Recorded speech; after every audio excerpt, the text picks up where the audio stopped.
I'm Sean Aylmer, and this is a Fear and Greed extended interview. All the other good bits we couldn't fit into the daily podcast. If you're looking for the daily episode of Fear and Greed, check the podcast playlist. Otherwise, enjoy the interview.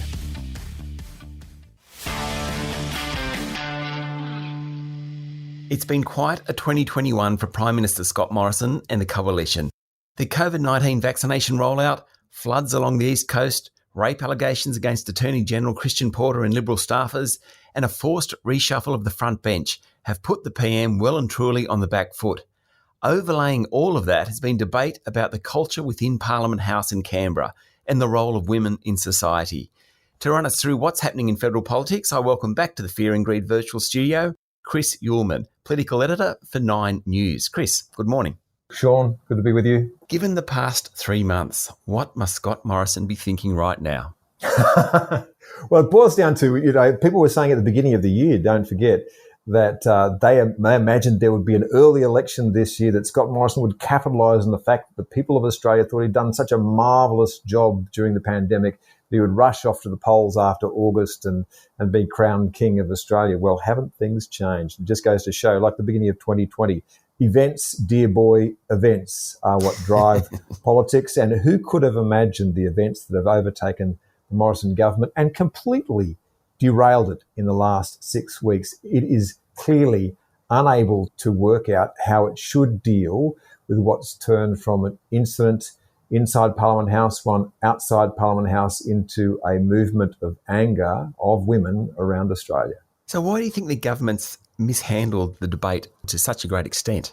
Yeah, firstly, I think it was blindsided. So when the Brittany Higgins allegations came up, it was clear that within government the communication wasn't fantastic, and that's obvious even from the Prime Minister's own statements. The fact that he did not know, according to him, that this had happened until the day it appeared in the media. Now, that does seem remarkable to some people, that the Prime Minister might not know.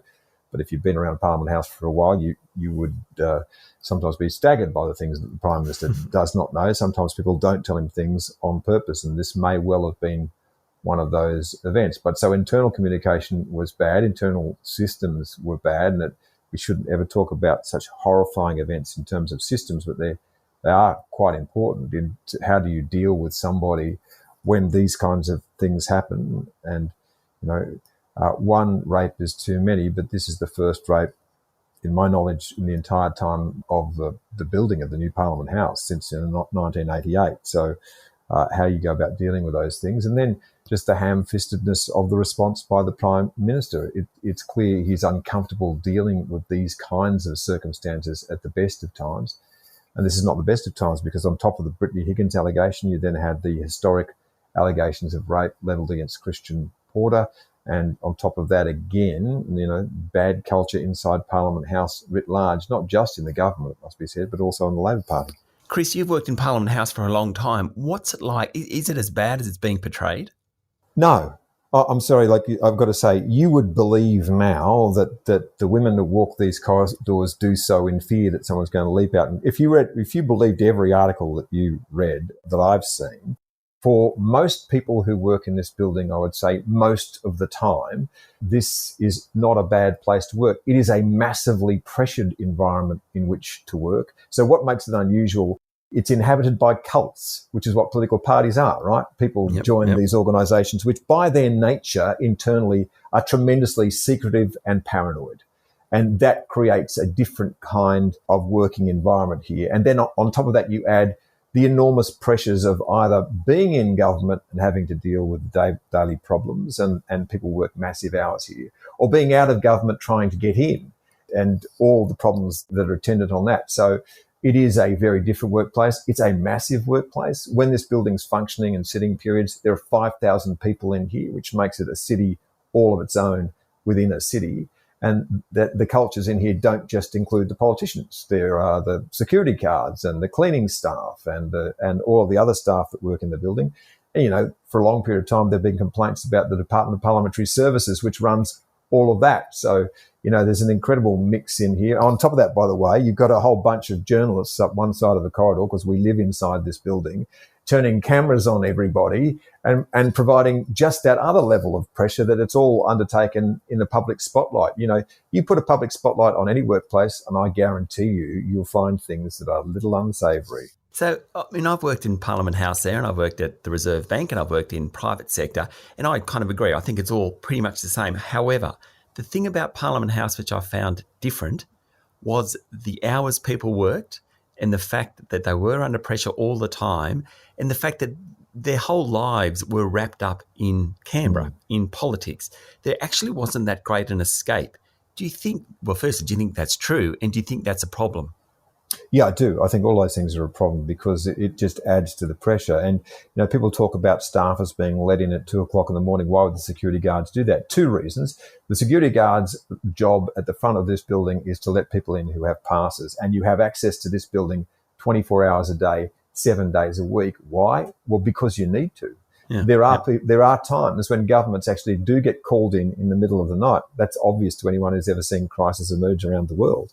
So, you know, would it be unusual that the defence minister or defence materiel minister might have staffers coming in the middle of the night? It wouldn't be common, but it wouldn't be unheard of.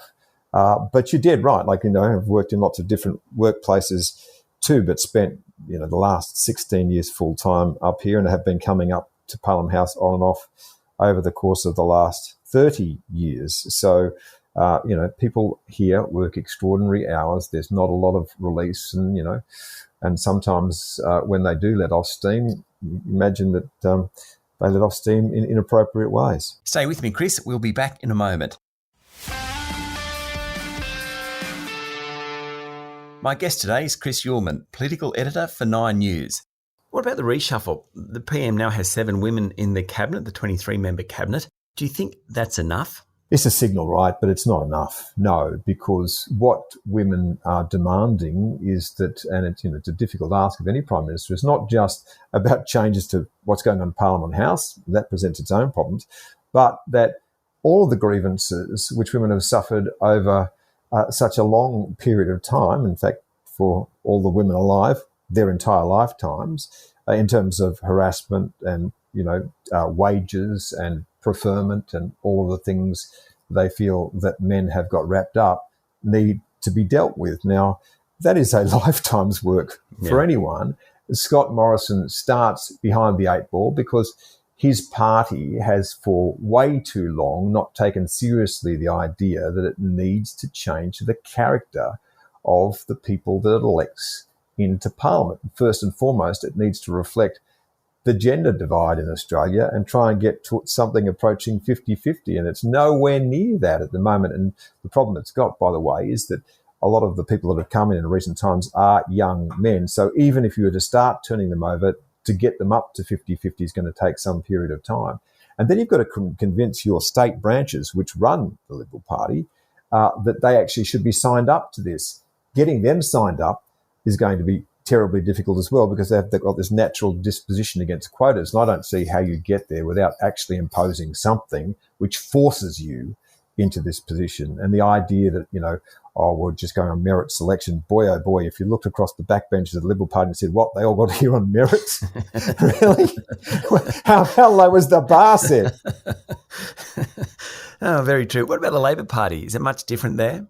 So the Labor Party has done way better in terms of female representation, and you've got to say that, you know, you look across the front ranks of the Labor Party, and people like you know, Tanya Plibersek, Penny Wong, for example, and you think, well, you know, they are about as adept politicians as Australia has ever produced. So clearly, getting them into the ranks of Australian politics has been a boon for Australia. So on that front, they do well. I will add, though, that the culture of the Labor Party, if you're looking at secretive and paranoid cultures, is right up there with any cult or sect that you'd want to look at.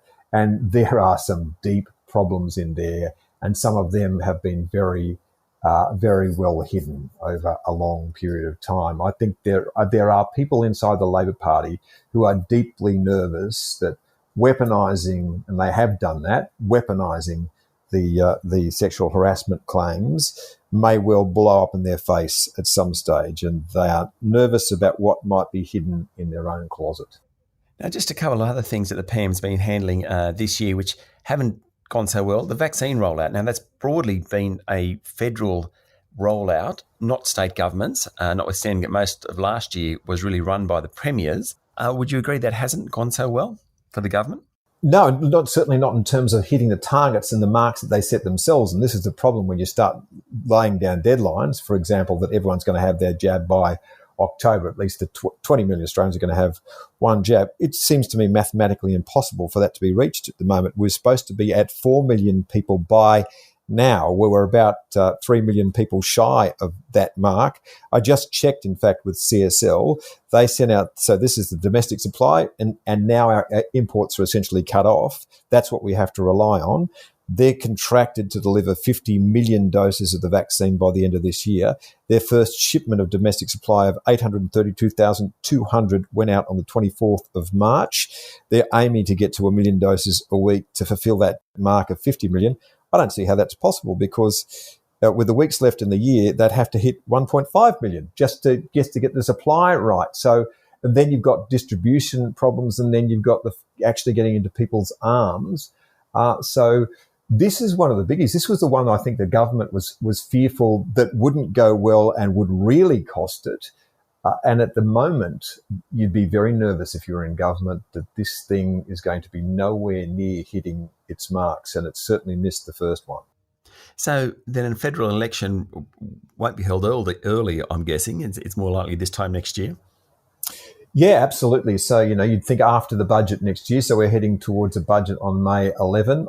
I'm certain, and I was always reasonably certain the Prime Minister wanted to go after the next budget. These budgets will be incredibly important in laying down the markers that the government wants to, put forward on what a post-pandemic Australia looks like. We see at the moment the Labor Party is making a big pitch for the future by saying it's going to have a national reconstruction fund with $15 billion in it. I think one of the problems that Scott Morrison has is he tends to be a manager of events rather than having any kind of grand plan for the future. I think this is actually the time when if you're going to have a grand plan, now might not be a bad time to start rolling it out. So we'll see the first iteration of that in May. But what they're going to absolutely need to have between now and May and from now on is a determined commitment to meet the grievances of the women of Australia about the way the world is run. That is a big task. They can't just do the things, the optics of putting a few more women in the front line. They actually have to come up with some concrete action, and the shape of that will determine their future. We'll be back with more in a minute. I'm talking to political editor for 9 News, Chris Uhlmann, and they could lose the election on that issue, do you think? Look, it's certainly an issue that stirred up an enormous amount of passion. Over time, I wonder whether or not what they will be judged on is the economic performance and the rollout of the vaccines. And again, both of those things are up in the air. So on multiple fronts now, there are threats to the government. So all those people who thought there'd be an early election and Scott Morrison would race to victory, once again, predictions prove a little bit premature. And I suppose 9 years in government, by the time they have an election, that's a long time. It is, and you'll note that that's what the Labor Party is trying to pick up on now. Although Scott Morrison is a new Prime Minister, he is leading what they say is an old and tired government. You can expect to hear that over and over again between now and the next election.